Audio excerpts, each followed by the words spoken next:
Market నిర్మాణం, market structure. ఒకటి సరైన పోటీ. మార్కెట్ నిర్మాణం యొక్క ఖచ్చితమైన పోటీ రకంలో పెద్ద సంఖ్యలో కొనుగోలుదారులు మరియు విక్రేతలు ఉన్నారు. అక్కడ వారిలో ప్రతి ఒక్కరూ మరొకరితో పోటీ పడుతున్నారు. మార్కెట్లో పెద్ద లేదా ప్రభావవంతమైన విక్రేత లేరు, అందుకే ఈ మార్కెట్లో అమ్మేవారిని ప్రైస్ టేకర్స్ అంటారు. గుత్తాధిపత్య పోటీ. ఈ పోటీ వాస్తవిక దృశ్యం. గుత్తాధిపత్య పోటీలో కొనుగోలుదారులు మరియు అమ్మకందారులు పెద్ద సంఖ్యలో ఉన్నారు. కానీ తేడా ఏమిటంటే అవన్నీ సజాతీయ ఉత్పత్తులను విక్రయించవు. ఉత్పత్తులు సారూప్యంగా ఉంటాయి, కానీ అన్ని విక్రేతలు విభిన్న ఉత్పత్తులను విక్రయిస్తారు. ఈ విధమైన మార్కెట్ నిర్మాణంలో వారు ఆధిపత్య స్థానాన్ని ఆస్వాదిస్తున్నందున ఇక్కడి విక్రేతలు స్వల్పంగా అధిక ధరను వసూలు చేయవచ్చు. నెక్స్ట్, కొద్దిమంది ఆధిక్యత, ఒలిగోపోలీ.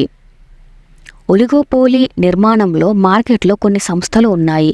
ఈ రకమైన మార్కెట్ నిర్మాణంలో అమ్మకందారుల కంటే కొనుగోలుదారులు చాలా ఎక్కువ. ఒలిగోపోలీ విషయంలో సంస్థలు ఒకదానితో ఒకటి పోటీ పడతాయి లేదా సహకరించుకుంటాయి. వారు ధరలను నిర్ణయించడానికి మరియు వారి లాభాలను పెంచుకోవడానికి వారి మార్కెట్ ప్రభావాన్ని ఉపయోగిస్తారు. కాబట్టి ఇక్కడ వినియోగదారుల ధర తీసుకునేవారు.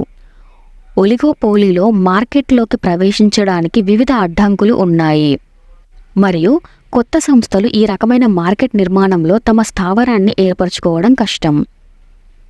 గుత్తాధిపత్యం. గుత్తాధిపత్య రకం మార్కెట్ నిర్మాణంలో ఒకే విక్రేత ఉంటాడు. ఇక్కడ ఈ ఒకే విక్రేత అంటే ఒకే సంస్థ మొత్తం మార్కెట్ నిర్మాణాన్ని నియంత్రిస్తుంది.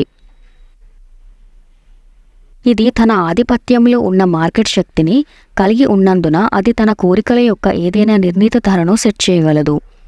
విక్రేత నిర్ణయించిన ధరను చెల్లించడానికి వినియోగదారులకు ప్రత్యామ్నాయం లేదు.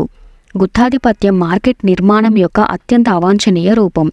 ఇక్కడ వినియోగదారుడు తమ శక్తినంతా కోల్పోతాడు మరియు తద్వారా మార్కెట్ శక్తులు అసంబద్ధంగా మారతాయి. అయితే స్వచ్ఛమైన గుత్తాధిపత్యం వాస్తవానికి చాలా అరుదు.